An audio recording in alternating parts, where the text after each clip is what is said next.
성도님들 반갑습니다. 예, 주중에 이렇게 통화할 수 있어서 감사하고 또 오고 가는 길에 또 만날 수 있어서 참 감사한데 이렇게 주일날 뵙기는 참 어렵습니다. 아직까지.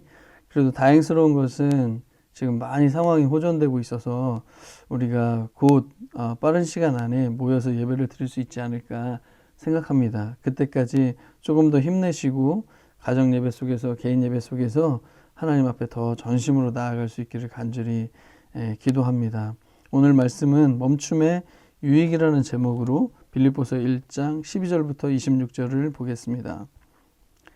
형제자매 여러분, 내게 일어난 일이 도리어 복음을 전파하는 데 도움을 준 사실을 여러분이 알아주시기를 바랍니다.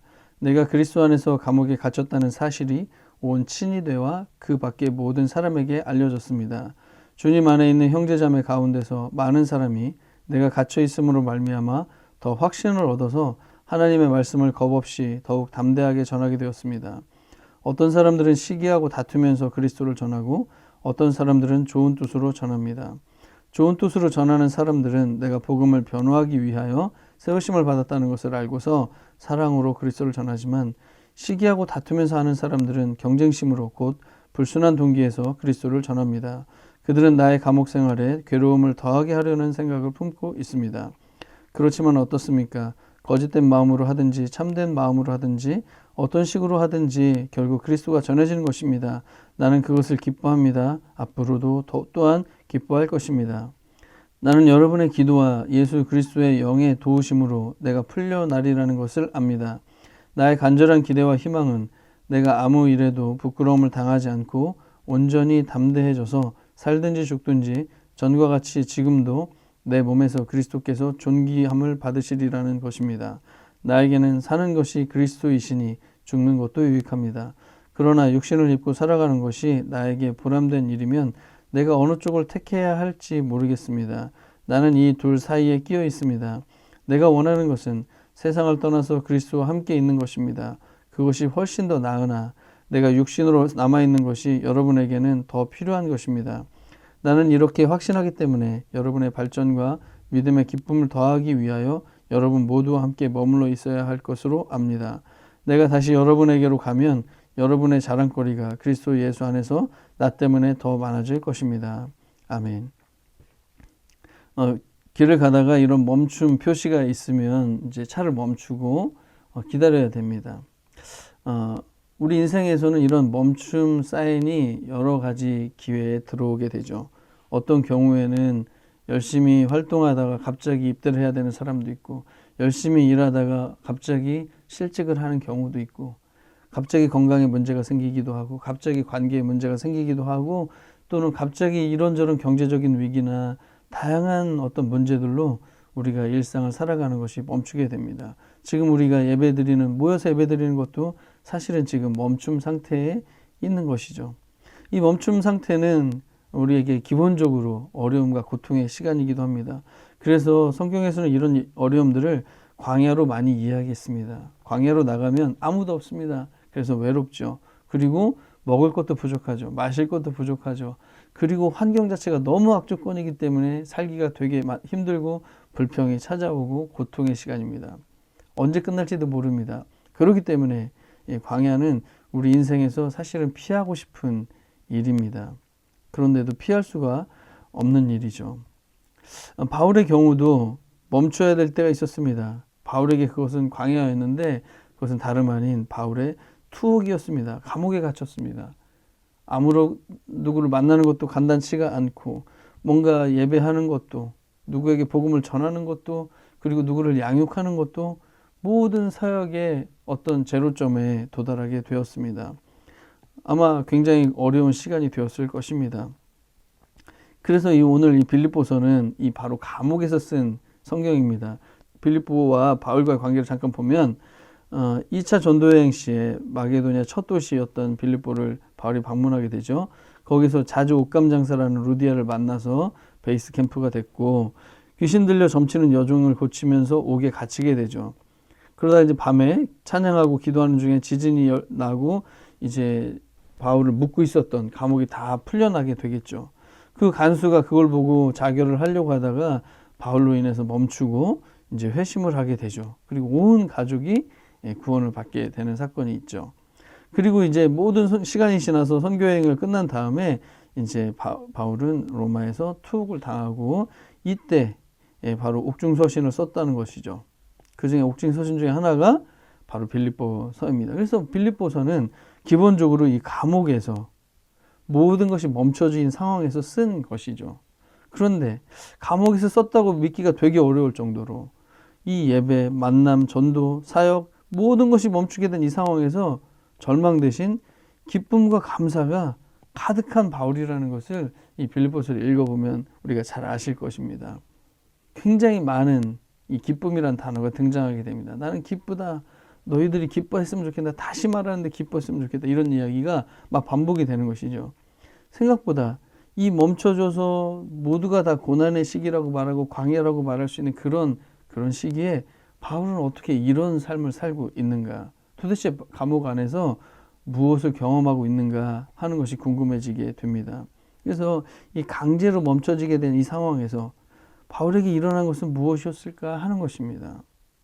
바울은 무엇 때문에 이런 기쁨의 어떤 고백들로 넘쳐나고 있었던 것일까요? 그리고 우리가 지금같이 멈춰져 있는 시간에 우리는 무엇을 정말 유념하면서 이 시기를 보내야 할까요? 하는 것이 오늘의 말씀입니다. 이 강제로 멈춰진 상황에서 무엇이 일어났을까? 우선은 자기 성찰이 굉장히 선명해졌다고 생각이 됩니다. 선명해지는 자기 성찰입니다. 오늘 본문을 보면 내게 일어난 일, 이 감옥에 갇힌 일이죠. 근데 복음 전파에 도움이 됐다는 거예요. 그리고 내가 그리스도 안에서 감옥에 갇혔다는 사실. 즉 감옥에 갇힌 이유가 뭐 어떤 범죄나 잘못이 아니라 예수님을 믿고 전하는 것 때문에 감옥에 갇혔다는 게 사람들에게 알려지면서 이게 뭔가 약간 억울하게 갇혔구나. 도대체 저 사람이 저렇게까지 하는 것은 무엇인가? 이렇게 많은 사람들에게 알려진 것이 되게 유익이 돼요. 기본적으로. 그 다음에 많은 사람들이 형제자매들 가운데서 많은 사람들이 바울이 갇히니까 더 말씀을 겁없이 이 하나님의 말씀을 담대하게 전하게 되었다는 거예요. 예전에는 혼자 어떻게 보면 복음 전하는 사람이 혼자 이렇게 했다면, 왜냐하면 복음 전하다 잘못하면 잡히니까 두려워서 알아들 수 있고 여러 가지 있을 수 있지만 지금 막 많은 사람들이 복음 전하기 시작했어요. 근데 또 어떤 사람들은 시기하며 다투는 사람들까지 나왔다는 거예요. 이 시기하고 다투면서 사는 사람들은 경쟁심으로 바울과 경쟁을 했겠죠. 그리고 바울이 감옥에 갇힌 사이에 더 열심히 일을 하는 거예요. 불순한 동기에서 그리스도를 전합니다.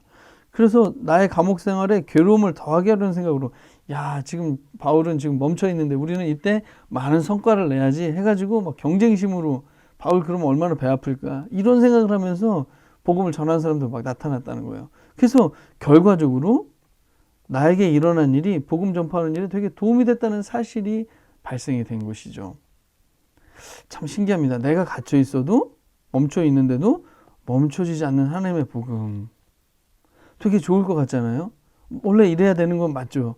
근데 조금 삐딱하게 생각하면 이렇게도 생각할 수 있습니다. 나 없이도 잘 돌아간다?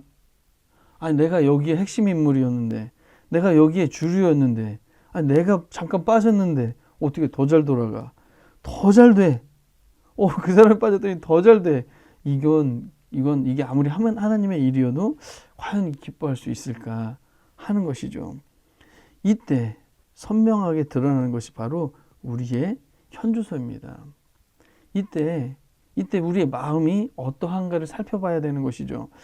바울은 근데 이때 어떤 마음을 가졌습니까? 그렇지면 어떻습니까? 거짓된 마음으로 하든지 참된 마음으로 하든지 어떤 식으로 하든지 결국 그리스도가 전해지는 것입니다. 나는 그것을 기뻐합니다. 앞으로도 또한 기뻐할 것입니다. 바울이 기쁘다는 거예요. 이 일로 인해서. 여러분, 대부분의 인간은 기뻐하기가 너무 어렵습니다. 저 자신도 기뻐하기가 어렵습니다. 저도 이런 경험을 많이 했습니다. 다 이야기할 수 없지만. 이게 내가 하나님의 사역을 한다고 하고 하나님의 사역이 잘 되게 해야지 한다고 하면서도 나 없이 잘 되면 기쁨이 안 되는 거예요. 왜 그럴까요? 기뻐하지 못하는 나의 존재성, 나의 어떤 영향력, 내가 얻고 싶었던 것, 그런 것들이 나도 모르는 사이에 거기에 복잡하게 섞여 있었는데 이런 일을 겪으면서 이제 드러나기 시작을 하는 것이죠.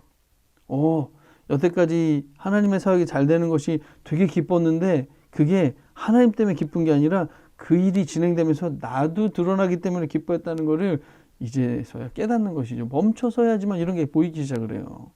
한참 잘 나가고 막 잘 될 때는 이런 것들을 성찰할 수 있는 시간조차가 없습니다.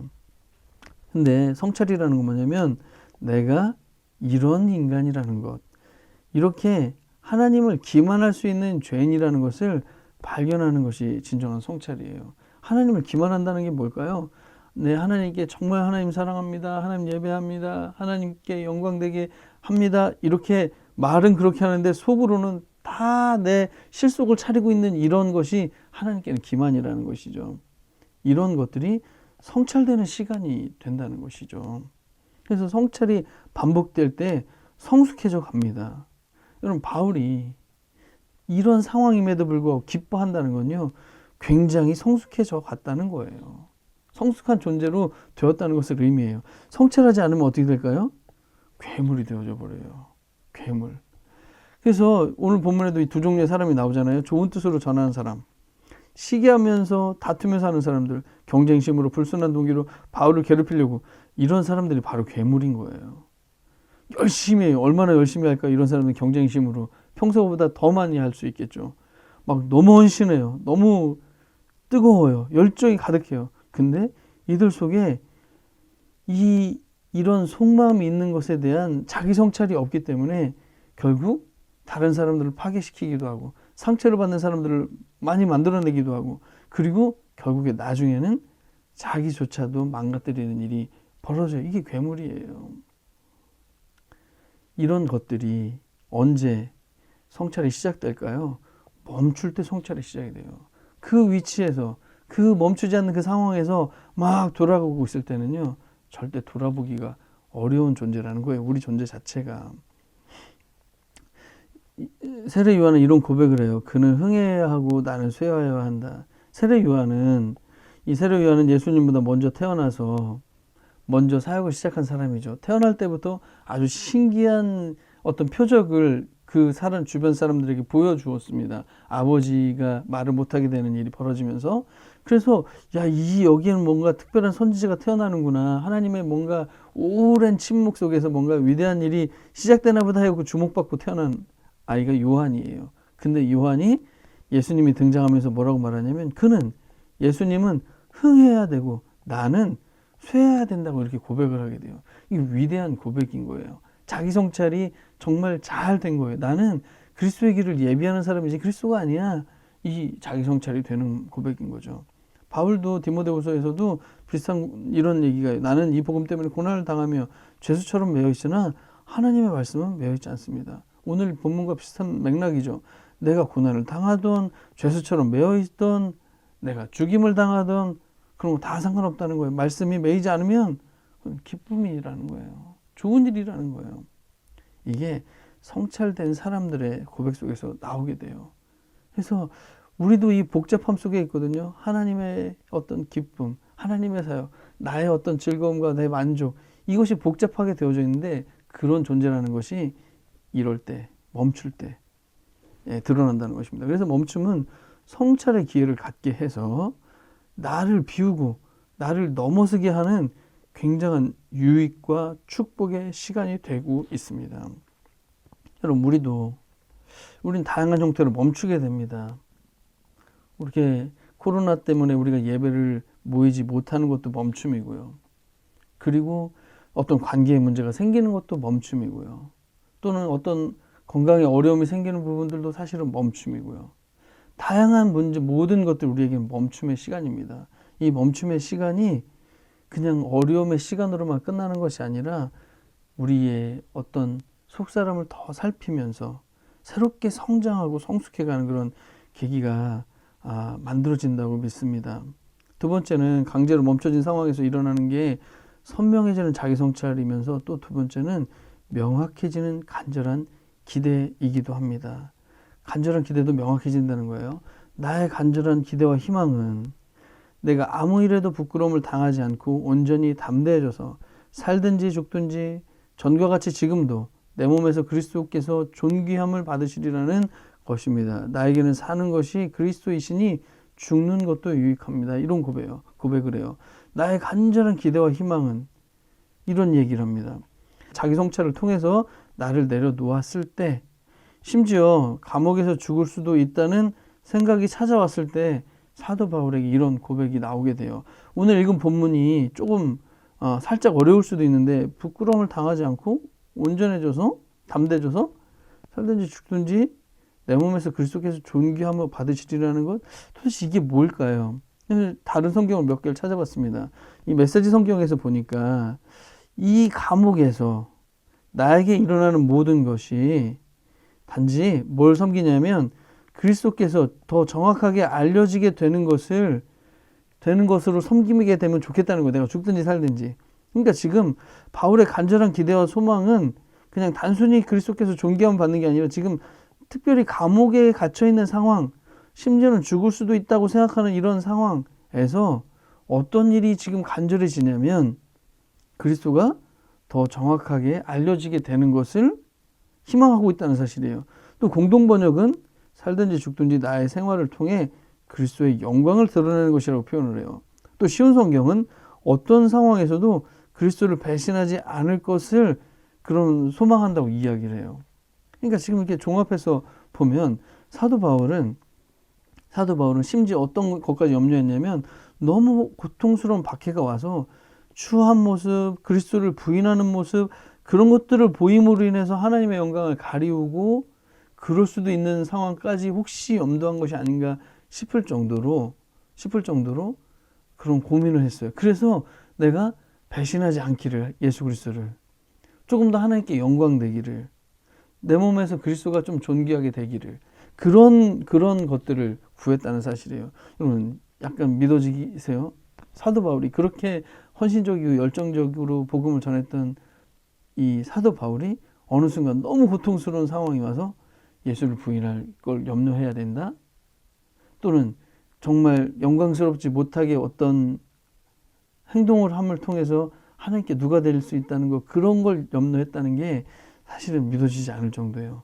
근데 이렇게 소박해 보이는 것이 가장 절실해지는 거예요. 어떻게 보면 나 예수님 부인하지 않고 죽고 싶습니다. 이거는 뭐예요?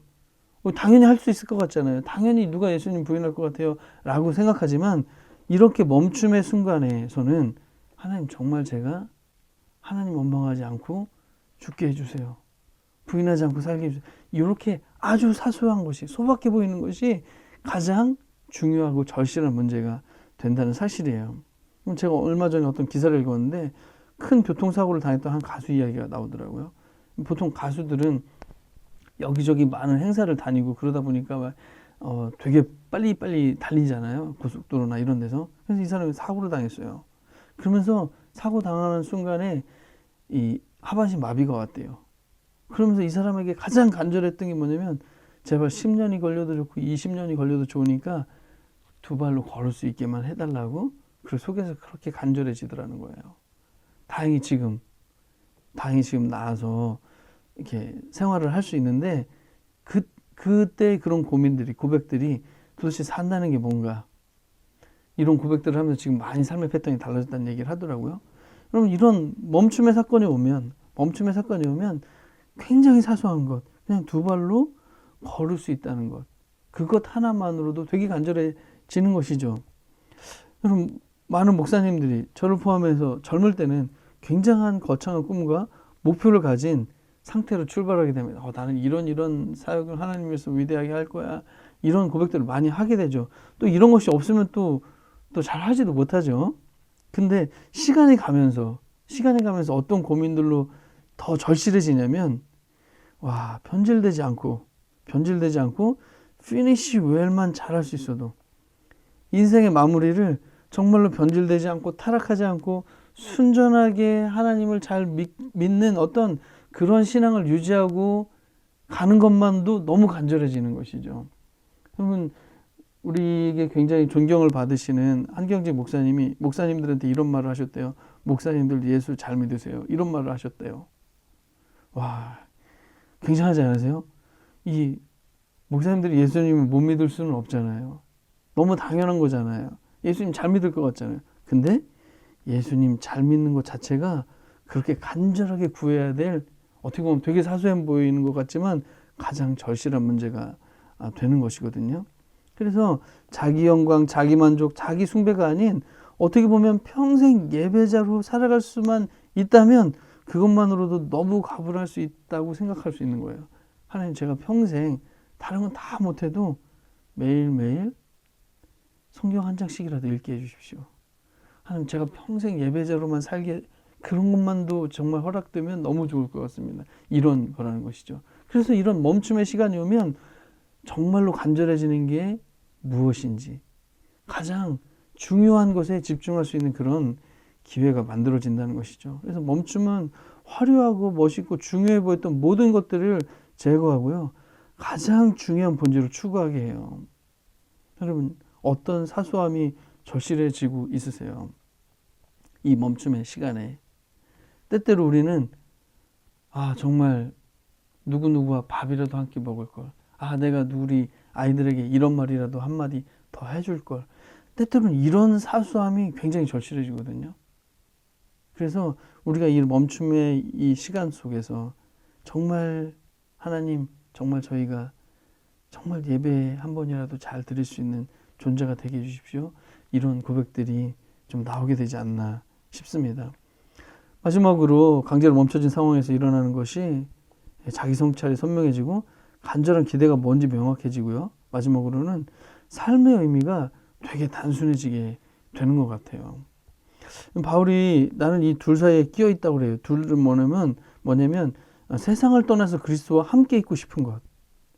지금 이제 감옥에 갇혀서 지금 죽어도 이 바울이 얼마나 주님을 사랑하고 기뻐했어요. 가족도 없었어요. 뭐 신경 쓸 것도 없어요. 뭐 재산을 지킬 필요도 없어요. 아무것도 없어요. 그냥 홀홀단신 예수님 앞으로 가는 거예요. 그러면 그 주님과, 그 좋으신 주님과 정말 영원히 교제하고 예배하고 경배하고 또 하나님의 사랑을 받으면서 얼마나 좋습니까? 그것이 훨씬 나은데 육신으로 남아있는 것이 여러분에겐 더 필요할 것입니다. 지금 사도 바울은 지금 죽어도 여한이 없어요. 너무 좋아요. 가고 싶어요. 그런데 지금 살아나게 된다면 육신으로 남아있는 것이 여러분들에게 더 필요할 것이라는 거예요. 여러분의 발전과 믿음의 기쁨을 더하기 위해서 여러분과 더 머물러야 될 거라는 거예요. 그렇게 되면 그들의 자랑거리가 더 늘어날 정도로 성장이 된다는 것이죠. 그래서 바울은 이미 하나님 앞으로 가는 것에 대한 그런 간절한 기대와 사모함이 가득 차 있지만 남은 삶이 만약에 혹시라도 더 주어진다면 어떤 삶의 의미를 가지고 살아야 될지에 대한 고민이 섰다는 거예요. 바울 개인으로는 이렇게 죽을 수도 있고 이렇게 죽어서 주님과 함께 있는 것도 좋고, 그런데 만약 죽지 않는다면 남은 삶의 의미가 무엇이어야 되겠느냐 하는 것이에요.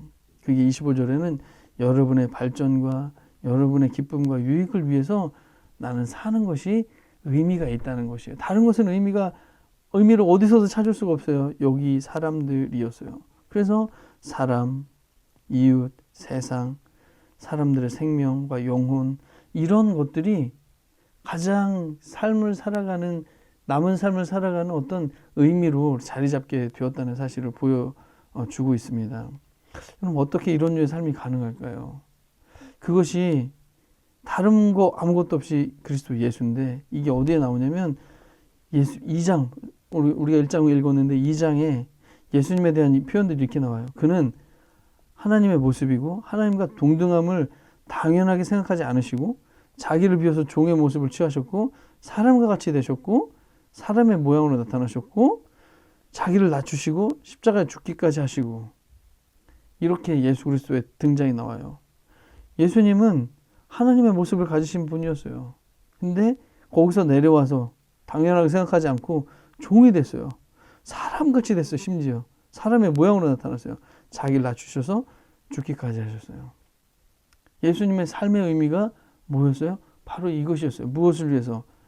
우리 영혼들의, 사람들의 구원과 하나님과의 화해와 회복을 위해서, 영원한 생명을 위해서 예수님이 바치신 삶의 의미가 이거였다는 사실이에요.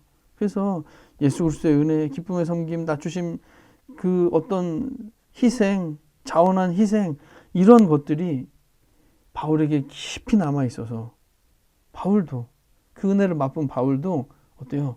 삶의 의미를 사람들, 세상, 그들의 유익, 그들의 발전, 그들의 성장에 삶의 의미를 두게 되었다는 사실이에요. 김형희 목사님이 쓰신 우리가 하나님을 오해했다는 책에 한 페이지를 제가 인용하면 143페이지인데, 인간의 내면을 완벽하게 충족시켜 주실 수 있는 분은 오직 하나님뿐이시다. 그리고 그 하나님으로부터 완전한 사랑을 받고 그 안에서 완전한 행복을 누리게 되면 그때 다른 사람을 자유롭게 사랑할 수 있는 능력을 갖추게 된다. 하나님께서 자기의 모든 것을 이미 만족스럽게 채워주셨고 또 앞으로도 영원히 그러실 것이라는 사실을 알기 때문이다.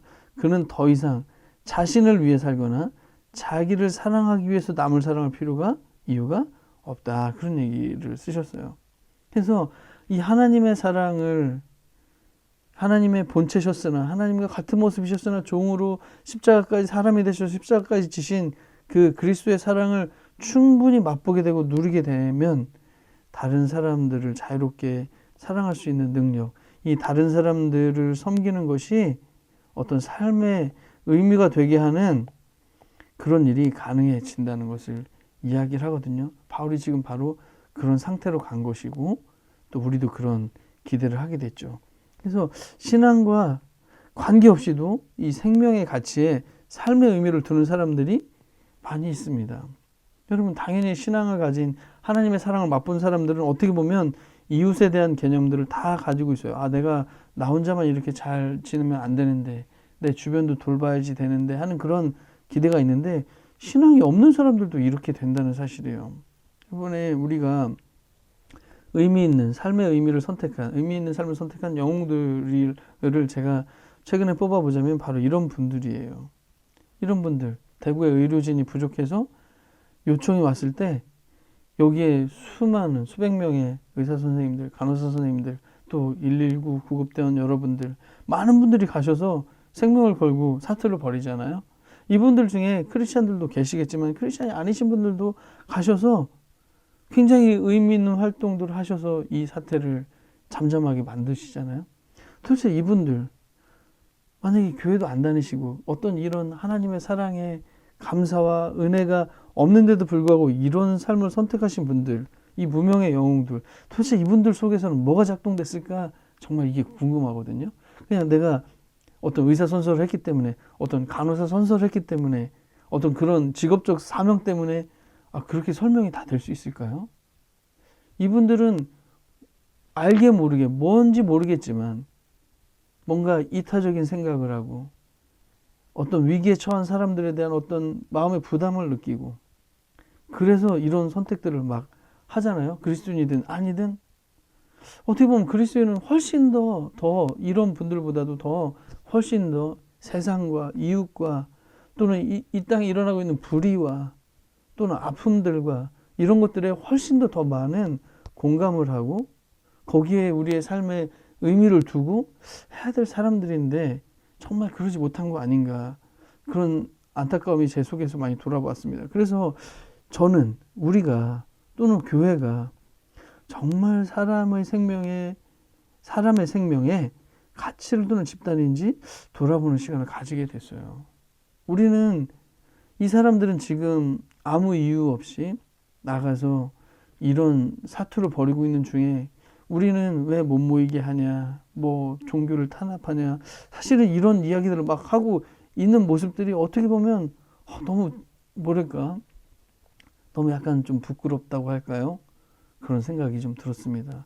우리는 훨씬 더 뭔가 세상과 이웃과 지금 이때의 위기와 아픔들을 위해서 뭔가를 더 했으면 했지, 부족하게 하지 않았어야 되는 그런 어떤 사랑을 경험한 사람들이고 은혜를 맛본 사람들이고 그런 어떤 충분함과 영생을 약속받은 어떤 그런 부요함이 있는 그런 사람들인데도 말이죠.